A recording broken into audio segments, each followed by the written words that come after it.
You've probably heard of Robert Greene's The 48 Laws of Power, right? It's got this reputation. People often see it as this ruthless Machiavellian guide to manipulation. But what if we've been looking at it all wrong? What if, instead of being a manual for domination, it's actually a playbook for personal effectiveness and strategic thinking in our modern world? Let's explore how to use these timeless strategies, not to control others, but to truly master ourselves. So, first things first, we have to ask a really fundamental question. What does it actually mean to be powerful? Is it about controlling people? Having some fancy title? Forcing your will on the world? The common view is often pretty aggressive, kind of like a zero-sum game. But there's a deeper, more personal definition of power that we're going to explore today. So let's redefine power for our purposes here. Think of it like this. Power is the ability to act effectively and shape your own destiny. It's all about agency.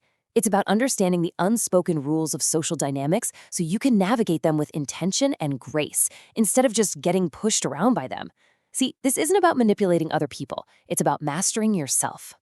All right, Section 1, Redefining Real Power. This is the foundation. This is all about making a crucial mindset shift, moving from being a passive reactor to events to becoming a strategic actor in your own life. I mean, Greene's book pulls from over 3,000 years of history. We're talking ancient China, Renaissance Italy, the whole shebang. The settings might feel old school, but believe me, the human dynamics he breaks down, they're absolutely timeless. Think of it as a handbook on the art of indirection, learning to observe, plan, and act with real purpose. What we're going to do is translate that timeless wisdom into a playbook for right now. Okay, let's get into our first core theme, and you'll see how this all builds. Mastering your public image. This is so critical. In a world of social media and digital first impressions, perception isn't just a small part of reality, it's often the front door to reality. Your reputation is one of your most valuable assets, for sure. And this quote from Law 37 just nails it. Now listen, this isn't about being flashy or fake, not at all. It's about recognizing a simple truth. We're all visual and emotional creatures.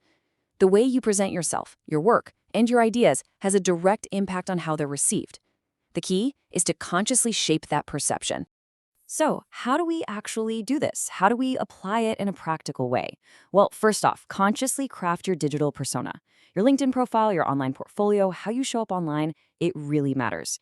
Second, let your results speak louder than your words. This is a great modern take on Law 4, always say less than necessary. Basically, nail the presentation and then let the quality of your work do the heavy lifting. Next up, create a little air of mystery, just like Law 6 suggests. You don't have to broadcast every single thought or your next career move. A little bit of mystery keeps people engaged.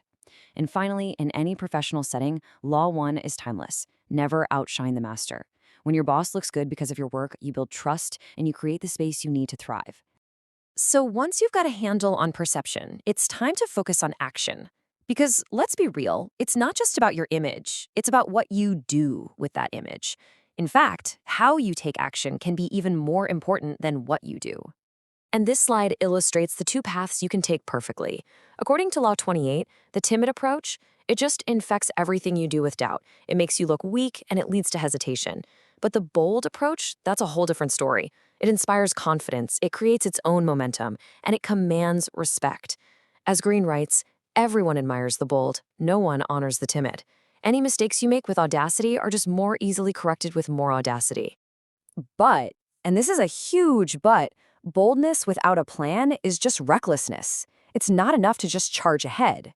That's where Law 29 comes in, reminding us that the ending is everything. You have to plan all the way to your goal, thinking through all the possible consequences and obstacles.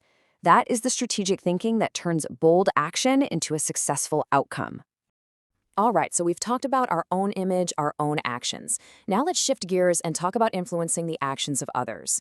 And again, this isn't about control. It's about becoming a master of ethical and effective persuasion by really, truly understanding human nature. The absolute key to all of this is right here in this quote from Law 43. It's not about tricking people. It's about recognizing that everyone is motivated by their own needs, their own desires, their own interests.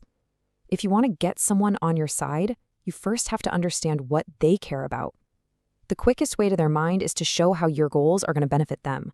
So you can actually break this down into a pretty simple 3-step process. First, You've got to take the time to truly understand the other person's self-interest.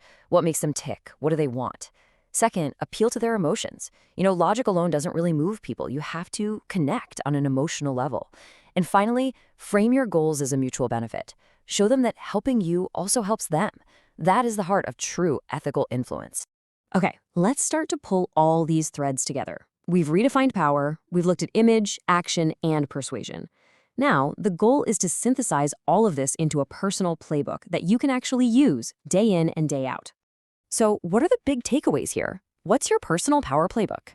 First, cultivate a deep awareness of the social dynamics happening around you. Second, always think strategically, planning your moves with the end goal in mind.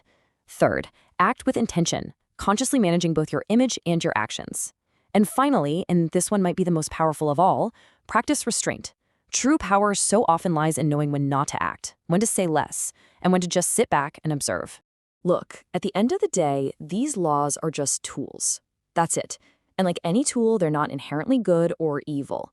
Power is simply a fundamental part of how we all interact with each other. So the real question this book leaves you with isn't how to get power. The real question is, what are you going to do with it once you understand it? How will you use this awareness to shape your own destiny and maybe make the world around you just a little bit better? That's the real challenge.